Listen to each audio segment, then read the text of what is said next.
of early Islam in the present. So he wants an Islamic revolution, but differently. So it goes well beyond the scope of this paper to comprehensively reconstruct Shabbistari's religious philosophy, one that fuses elements of classic jurisprudence along with Husserlian phenomenology and Sufism. Yet this paper's accounting of Shabbistari's epistemology out of his hermeneutic method, along with its myriad implications for Quranic interpretation, is useful in order to understand both Shabbistari's departure from pre-Islamist forms of Islamic modernism, as well as relative popularity in the Hawza here in Iran and secular Western audiences. While some may peg such differences on a sectarian identity, Shabbistari's Shi'ism and Rahman's Sunnism, and that's something which my advisor wants me to bring out more, to say how Rahman's Islamic modernism might be particularly Sunni, while Shabbistari's is more Shiite, something that I haven't done in this paper, but that's where she wants me to go with this.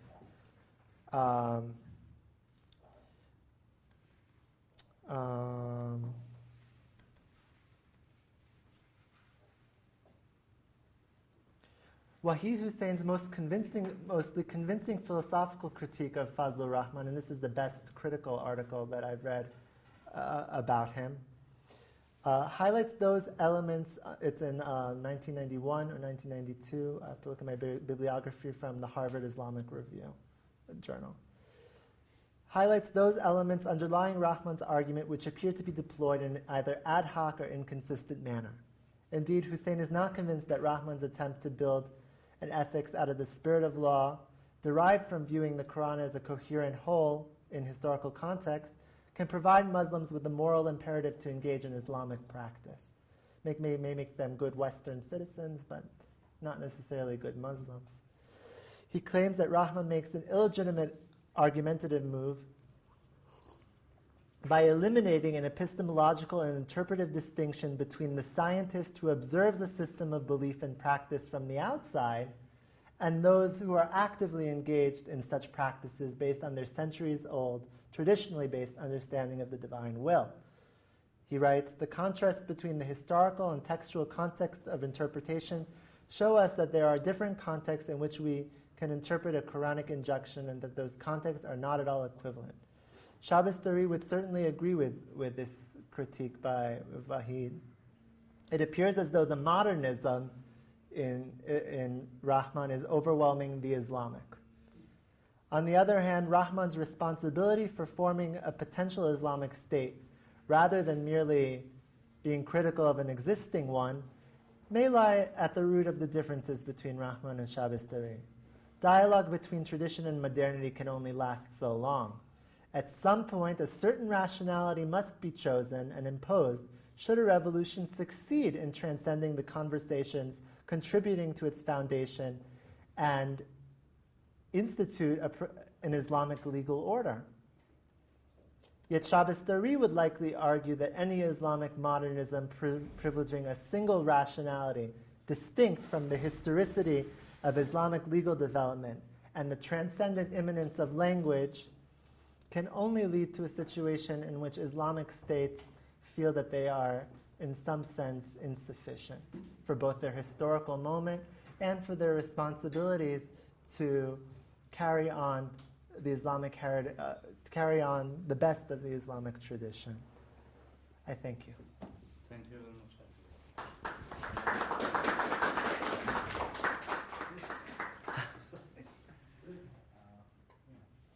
In fact, you finished now? I'm finished. So you're supposed to listen to the questions. Yeah, if anybody has a question. Okay, if there's any question, please. I know I've gone over time, but... No, the point is that the other guys, they won't come here to have some discussion. So maybe we'll do the question and answer after... 10 minutes. Huh? I don't want to do 10 minutes. Question and answer. Yeah, I see. Tuition, maybe question and answer 10 minutes, and if you want to talk to me personally Yeah, afterwards... If they come, we continue. And then... Yeah. And it's continue later. So we can ask the question? Yes, Yeah. please. I wanted you to, it was very good thinking. That was Turn on the notification. very perspective like that.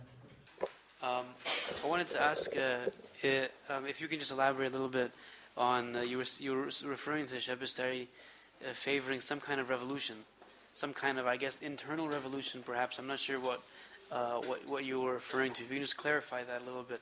And does that tie in any way to the Sufism thing that you also alluded to? Right. I know I definitely need to look into the Sufism aspect a lot more, and your talk and the other talks we've had in this program will help make this paper better once it's revised for my general exam and possible submission to a journal. But in terms of a revolutionary spirit, he considers Islam itself at its foundation is a revolutionary event, that Islam as a religion was founded the way it is, fusing, Abrahamic notions of monotheism with Greek science and rationalism, along with the local Arab culture in which it was embedded. And he wants to say that not that revelation repeats itself, but that spirit where different elements were fused together is, in essence, Islam.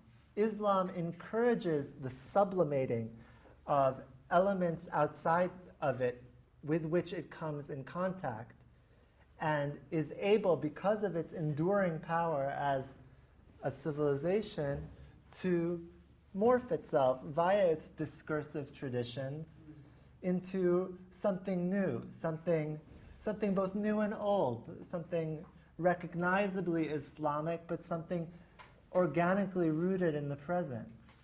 And I think that's why I made the comparison to Arendt in there, that the revolution is not over once that the revolution. Islam is a revolutionary religion. It's kind of like a organic kind of revolution. It's a self-checking, self-correcting, self-integrating mechanism. Especially, Like a machine, it's just yes, a snowball, right? yes, It's getting bigger and takes in more elements and takes in more elements. Is that what he means? yes, and especially because he emphasizes that the structure of the Shiite ulama. I think he much prefers them over the Sunni ulama. He really respects them and their authority and their moral clarity and their ability to read and teach Islamic texts, and that cannot be discarded ever. And someone like Rahman, who made the ulama, completely rejected them, ultimately was kicked out of his country. And despite the controversy of Shabistari's writings here in Iran, he's still here, and he's never gone. He's still here, and he's respected. It would be interesting also to see, in so many ways, I don't know, I haven't looked into this too much, but our Ramadan. Ramadan, in many ways, seems to be more congruent with what Shabistari is saying. Although he's working out a different structure. Right. And in many ways, he's in many ways kind of like more interesting than Father Rahman, and he's also contemporary. So it would be interesting even just to bring him in, like even through the back door. Yeah. Because he's doing similar things to Shabistari. He's not trying to sidestep any of the Sunni ulama. That there's kind of like a lack of a central. There's kind of like a lack of a central.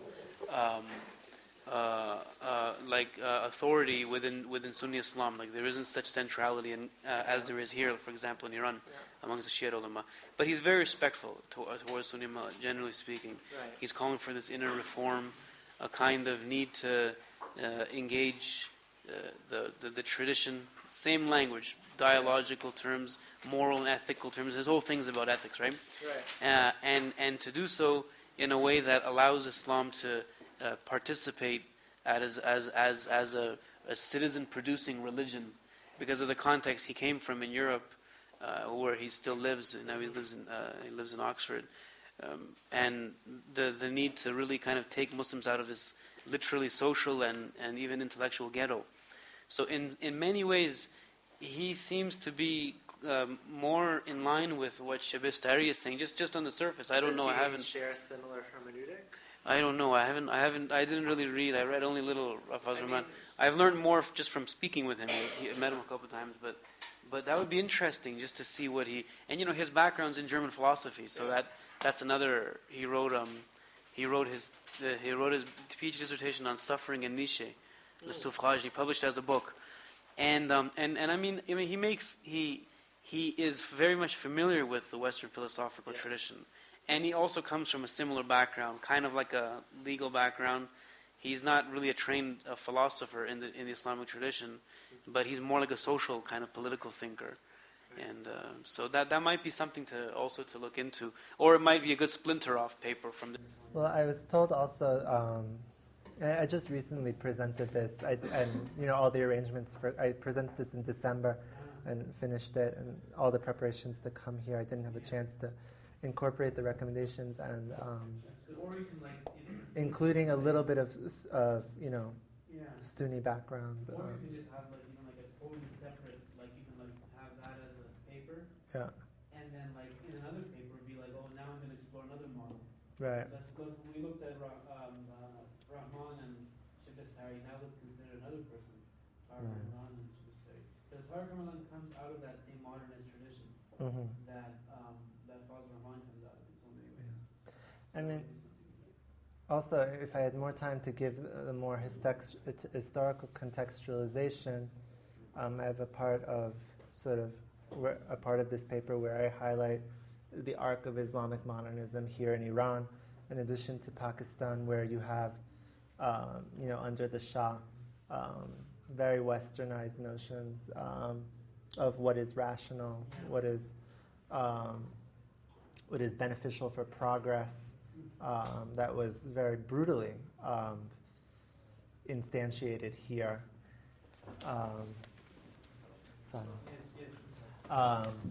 And so that's that colonial,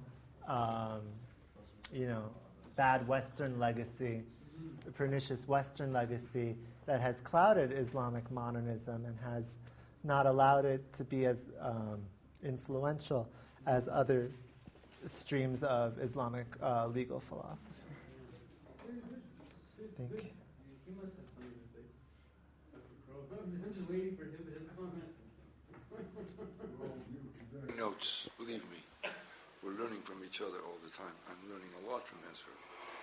I wanted you to clarify. You mentioned in the beginning how generally there is a dominance of European theory and conceptualization in contemporary Muslim thinking. I assume you mean that Rahman and Shabastari represent a kind of more authentic model that was not so conceptually dependent on European ideas. Is that what you meant to convey? Correct. I mean, I see them, as Western as you want to make Rahman. He did not want to incorporate the deconstructionist, post-structuralist,